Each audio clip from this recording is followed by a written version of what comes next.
I don't think there's ever been a car we've asked more of than the Toyota Corolla. Seriously, think about it. We want it to be cheap, safe, and reliable, and good on gas too. And it is all those things and more. If I had to find fault with it, I'd say that it's not all that versatile when it comes to moving people and their stuff. I know, how dare I, right? Anyway, that's why there's this new Corolla Cross, but there is a price to pay for the added practicality that comes with it.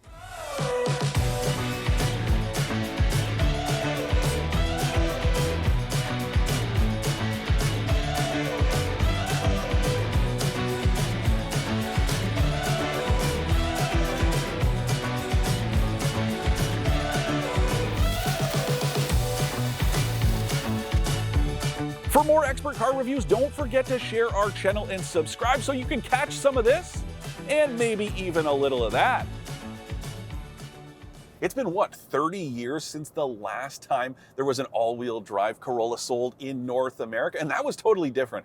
That was just a Corolla wagon that was jacked up a little bit and had all-wheel drive. It was like a Subaru Outback or a Crosstrek. Think about it that way. This is totally different, both literally and figuratively. I mean, the only thing it has in common with the Corolla is that badge on the back when you look at the outside. Not even the front end is the same. It's still aggressive. It's just aggressive in a very different way. It's kind of like a frowning face, but I do like the exterior styling. I also like all the little accents and details, all the little Corolla Cross logos you find hidden in the headlight housings, back on that trim piece that extends up to give it that sort of floating roof look. I do dig it. And then this interior, it's virtually a carbon copy of the Corolla sedan and the hatchback, the two other versions of the Corolla you can buy in Canada as well as the US, because we don't get the wagon.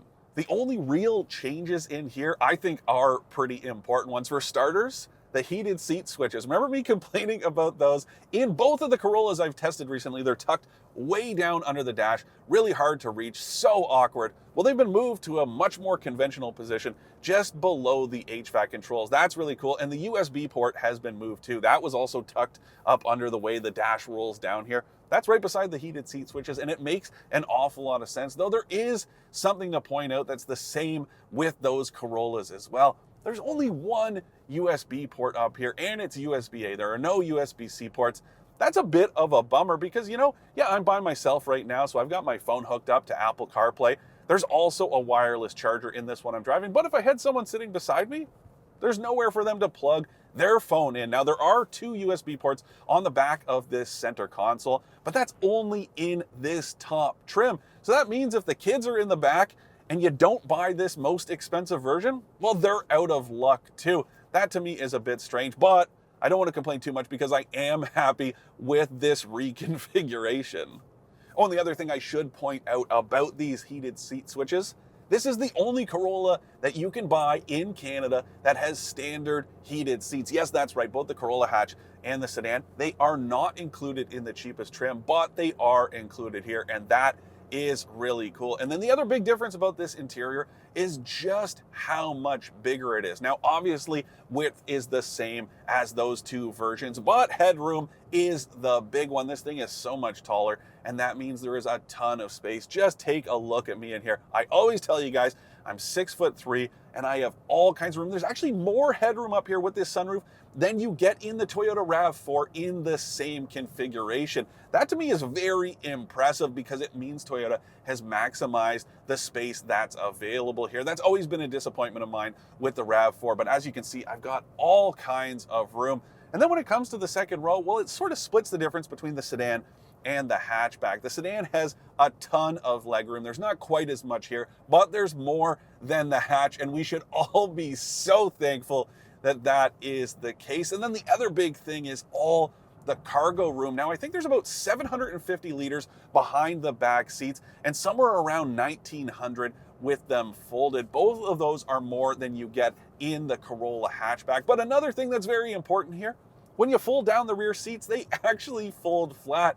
That's a very bizarre one for me with the Corolla hatchback. Toyota got rid of the spare tire in that thing. It lowered the load floor, which is great because it gave it more cargo room, but then that meant there was no way to fold the seats flat. And if you take a look at a competitor like the Kia Seltos, well, it's got that adjustable load floor. This one doesn't need it because it's nice and flat all the way through, and that is very cool. Now, If you go for all-wheel drive like this one I'm driving, there is about 50 liters less cargo room, which isn't much if you think about it. That's like 25 2-liter bottles a pop laid on their side somewhere around the back end of this thing. That's really not that much in the grand scheme of things. And I think it's a worthy sacrifice because of the extra traction you get. And I'll tell you right now, this was the perfect week to be testing an all-wheel drive Corolla. We got so much snow. It was a real snowmageddon. Down by my place, we had almost 2 feet. So having this extra traction has been a big benefit. And you know, it doesn't inspire quite as much confidence as a full-time system like the Subaru Crosstrek, but it is nice to have.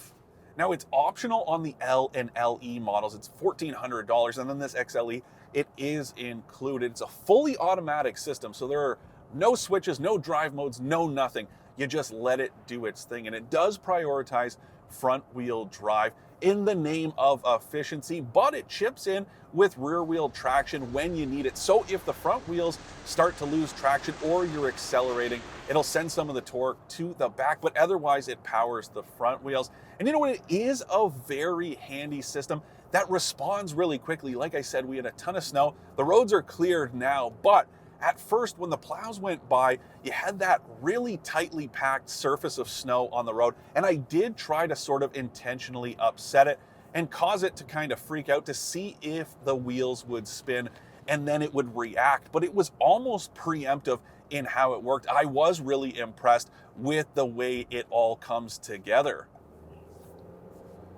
Now, I don't know if you can hear that, but that is the powertrain as I accelerate what's up a pretty shallow incline. It's not all that steep, and this thing does sound like it's working a little harder than maybe it should. It's the 2-liter 4-cylinder engine that you can get in the Corolla. It's standard in the hatchback. It's available in the sedan.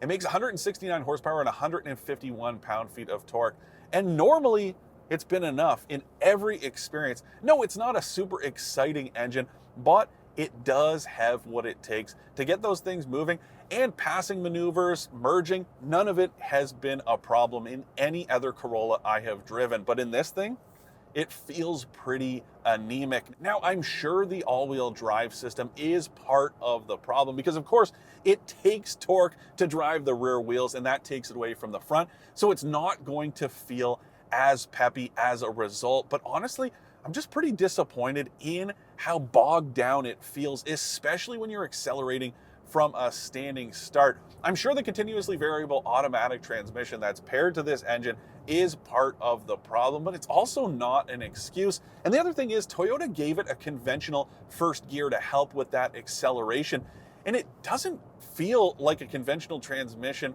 when you start to roll away. And then as soon as you get out of that first gear, that's when it starts to feel really anemic. I just don't understand what's going on with this powertrain. That's honestly the biggest disappointment for me this week, because when I get on the gas here, it's not bad, although it does sound really loud. It's very buzzy, but the acceleration isn't bad when you're already moving and that tack needle is already up above 3,000 or 4,000 RPM. But the problem is when you're accelerating from a stop. And you know, earlier this week, I was on one of those country roads where I was in the right lane, was at a red light. There was a guy beside me in a Pontiac Fiero. Remember those things? Yeah, little 4-cylinder. And you know, he wasn't trying to race me, I wasn't trying to race him, but my lane was ending about 500 meters on the other side of the light. So I decided to see if I could accelerate and get in front of him. Like I said, we weren't racing, and he wasn't trying to race me. He was just accelerating at a normal pace, and he blew the doors off of this thing. It was embarrassing just how slow this is. I'm not looking for a performance vehicle, although I do think we're spoiled by the turbocharged crossovers like the Seltos, but that is not the point. I'm not looking for sports car performance here. It's just that merging and passing do feel like you need to be very strategic because of how gutless this thing feels overall. But the trade-off is it's fairly efficient even with all-wheel drive. I think it's officially rated for 7.8 liters per 100 kilometers combined with all-wheel drive and 7.3 without. Not too many crossovers are below that 8 liter per 100 kilometer mark combined, and it wasn't hard to achieve it earlier this week, even with all that snow. I went on my evaluation drive. It was about 250 kilometers total. Highways, secondary highways, country roads, city roads, everything, you name it. And I burned 7.9 liters per 100. That's not bad. Now it's bitterly cold today, and I'm already up to 8.5 liters per 100. And we haven't done any of the statics. We haven't been idling or anything like that. So I think that number is going to climb pretty quickly as the day goes on. But even still, that's not bad by crossover standards, as well as the fact that there is so much room in here. And you know, for how anemic the powertrain is, it is a capable cruiser once you get up to speed. Now, I do have some problems modulating the throttle out on the highway. I noticed it especially on my way to this shoot today. It's not windy, it is cold, but I really struggled to keep it at 110 kilometers an hour. That's usually what I cruise around at on the highway. And unless I had cruise control on, it was very hard to keep it at that speed without really having a lot of pedal play, using my foot to add a little bit more throttle or slack off. It's a fairly flat highway. It's the QEW that runs across the bottom of the GTA. That part is a bit of an annoyance, but otherwise it is easy to drive, and it really does drive like a tall and tippy Corolla. Go figure, everything else is the same. It's also got a nice ride quality, and that's something that I've complimented the Corolla on in the past, and it's nice to see that here. It's not quite as comfortable as the Corolla hybrid sedan I tested not too long ago, but a lot of that has to do with the damping that you need with the extra weight of the battery pack, as well as those squishy tires. Considering this one's riding on 18s, I'm actually really impressed with the composure and the way it absorbs bumps in the road. Gonna need to raise my voice a bit as we go up this hill. I'm sure you can hear how the powertrain's working. But anyways, the extra ride height that this thing has compared to every other Corolla, it's really handy because it makes getting in so easy. Now, I don't have a problem, but with any car, you do have to kind of drop down inside. This one's nice. You just kind of make a lateral move to get in or out. That is very handy. I do wish the back doors open just a bit wider because that would make it way more useful if you're helping kids into car seats or getting them out, but it's not too bad. And the front doors are nice and big. This driver's seat is comfortable too, and go figure it's the same as you get in the Corolla sedan. That's something I've complimented that car on before, and it carries forward here. Although I do have one thing, I've noticed some staining on the light sections of this upholstery, and that doesn't inspire too much confidence for a couple reasons. First of all, it doesn't look like it was done by someone. It looks like maybe a manufacturing issue. And the other problem is this thing's only got a few thousand kilometers on the odometer. So even if it was done by other people who have driven this thing, that doesn't inspire too much confidence about the longevity of this very light upholstery, but it does help to brighten up the space, and so does this sunroof. So let's talk about some of the features, because you know, this thing, well, the prices range from 27 grand to 36 grand or so. And the selection of equipment, well, it's good at the top of the lineup. So this XLE I'm driving has the roof rails, the sunroof, Apple CarPlay and Android Auto, this touchscreen infotainment system, a heated steering wheel, heated seats, you name it. A couple things that are missing though, well, on the base trim, there's no rear wiper, which is very bizarre. I can't think of another crossover that you don't get a rear wiper as standard equipment. And there's also no cargo privacy cover. That one bums me out a bit, but like I said earlier, you get standard heated seats. Apple CarPlay and Android Auto are standard, as well as a 7-inch touchscreen. This one is an 8-inch unit. It's got a 6-speaker stereo. There is a decent selection of stuff. And then as you move up the lineup, well, obviously it gets even better right up to this XLE. It's pretty competitive, although I do have to say, if you take a look at the Seltos, that does have some advantages over this thing. For starters, it has a turbo motor. It's also got a head-up display, and you don't get one of those here.